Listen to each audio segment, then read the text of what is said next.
नमस्कार। आज हम एक अहम मुद्दे पर बात करने वाले हैं। नमस्कार। पैसा। लेकिन सिर्फ रुपए पैसों की बात नहीं, हाँ, बल्कि पैसे को लेकर हमारी सोच की, हमारी मानसिकता की। ये कैसे हमारी आर्थिक स्थिति को, हमारी रियलिटी को बनाती है। बिल्कुल।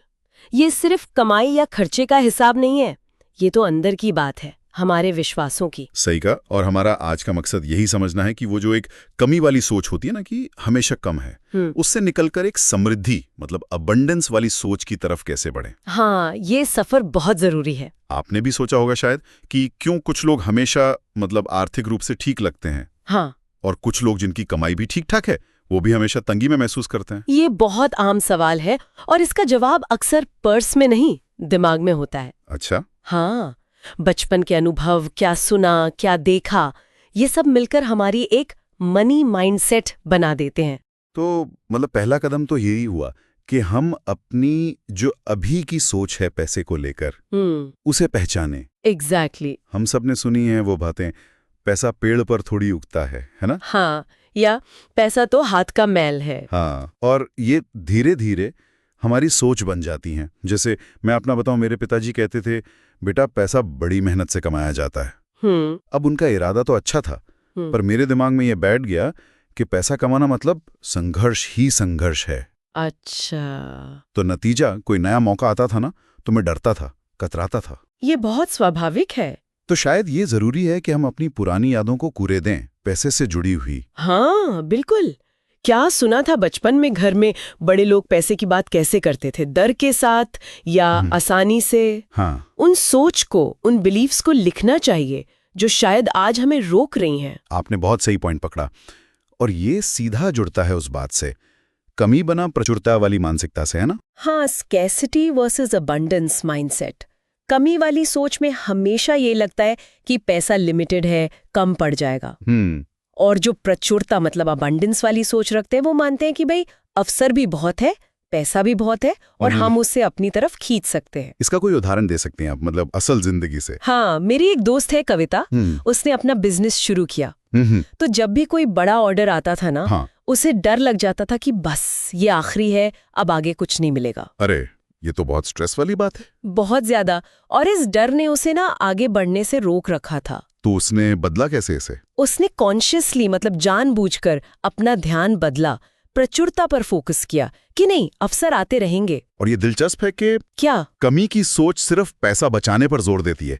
बचाने में कुछ गलत नहीं है, लेकिन हाँ, प्रचुरता की सोच कमाई के नए रास्ते खोजने के लिए दिमाग खोलती है। अच्छा। ये छोटा सा फर्क है, लेकिन बहुत असरदार। सही। उसकी सोच बदली तो उसका बिजनेस भी चल पड़ा। तो इसके लिए क्या कर सकते हैं? रोज ग्रैटिट्यूड प्रैक्टिस करें, मतलब जो है उसके लिए शुक्र मनाएं और पॉजिटिव बातें दोहराएं, जैसे मैं आर्थिक रूप से स्वतंत्र हो रहा हूं या पैसा मेरी तरफ आसानी से आ रहा है। ये सुनने में अच्छा लगता है, पर सोच बदलने के साथ साथ जानकारी भी तो जरूरी है, मतलब फाइनेंशियल लिटरेसी। ओ हाँ, बिल्कुल, उसके बिना तो बात अधूरी है। पैसे का डर अक्सर इसीलिए होता है क्योंकि हमें पता नहीं होता कि इसे संभाले कैसे। बिल्कुल सही। जैसे मान लीजिए आपको तैरना नहीं आता, हाँ, तो गहरे पानी से डर लगेगा ही। हाँ बिल्कुल। पर जब सीख लेते हैं तो वही मजा देता है। पैसे का भी कुछ ऐसा ही है, जब आप मैनेजमेंट सीख जाते हैं तो डर कॉन्फिडेंस में बदल जाता है। तो मतलब सीखना जरूरी है, किताबें पढ़ना या बजट बनाना, बचत करना, निवेश करना, जैसे SIP है ना। हाँ, सिस्टमैटिक इन्वेस्टमेंट प्लान। हाँ, जिसमें हर महीने थोड़ी थोड़ी रकम निवेश करते हैं। ये सब समझना जरूरी है। और हाँ, महंगाई मतलब इन्फ्लेशन को भी समझना जरूरी है, ताकि हमारा पैसा अपनी कीमत न खो दे। ठीक है, तो जानकारी ले ली, सोच पर काम कर रहे हैं, पर शायद एक दिशा, एक लक्ष्य भी जरूरी है। निश्चित रूप से। यहीं पर आते हैं फाइनेंशियल गोल्स, लक्ष्य तय करना और उनकी कल्पना करना। इससे क्या होता है? जब लक्ष्य साफ होता है ना, जैसे घर लेना है, बच्चों को पढ़ाना है, रिटायरमेंट के लिए बचाना है, तो बचत और निवेश करने का एक एक मकसद मिल जाता है। हाँ, ये बात तो है। मेरे एक जानने वाले हैं, उन्होंने अपनी बेटी की विदेश में पढ़ाई का लक्ष्य बनाया और वो रोज उसे विजुअलाइज करते थे, मतलब मन में उसकी तस्वीर बनाते थे। अच्छा। और इसी चीज ने उन्हें फिजूल खर्ची रोकने और सही जगह निवेश करने के लिए प्रेरित किया। तो लक्ष्य स्मार्ट होने चाहिए। स्मार्ट मतलब? स्पेसिफिक यानी साफ, मेजरेबल जिन्हें नापा जा सके, अचीवेबल जो हासिल हो सके, रेलेवेंट आपसे जुड़े हुए और टाइम बाउंड जिनकी समय सीमा हो। समझ गया। और विजन बोर्ड बनाना या छोटी छोटी कामयाबियों पर खुश होना, ये भी मदद करता होगा? बिल्कुल, ये मोटिवेशन बनाए रखता है। लेकिन सोच लिया, लक्ष्य भी बना लिया, जानकारी भी है, फिर भी कई बार लोग शुरू नहीं कर पाते।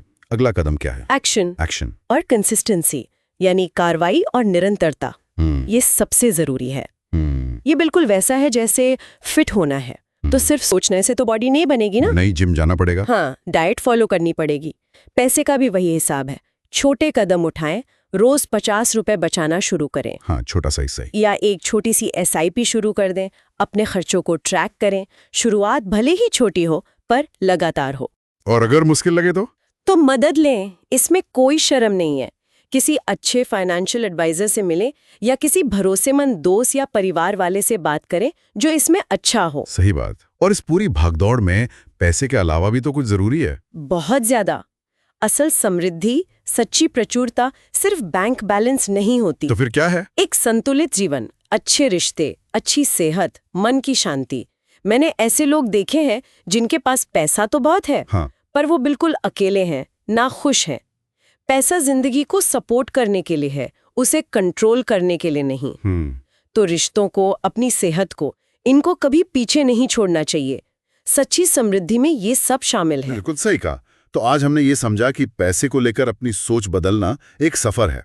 आसान नहीं है, पर मुमकिन है। हाँ। अपनी पुरानी मान्यताओं को पहचानना, कमी की सोच से निकलकर प्रचुरता की तरफ जाना, फाइनेंशियल नॉलेज बढ़ाना, स्मार्ट लक्ष्य तय करना और फिर एक्शन लेना। हाँ, एक्शन लेना और लगातार चलते रहना, ये जरूरी कदम है। याद रखिए, हमारी सोच ही हमारी आर्थिक दिशा तय करती है। बिल्कुल। और जाते जाते मैं एक सवाल छोड़ना चाहूंगी सोचने के लिए। हाँ, जरूर। जब हमारी अंदर की सोच बदलती है तो क्या सिर्फ दुनिया को देखने का हमारा नजरिया बदलता है, या क्या हमारी बदली हुई सोच असल में बाहर की हकीकत को भी प्रभावित कर सकती है? गहरा सवाल है। हाँ, इस कनेक्शन पे जरूर सोचिएगा।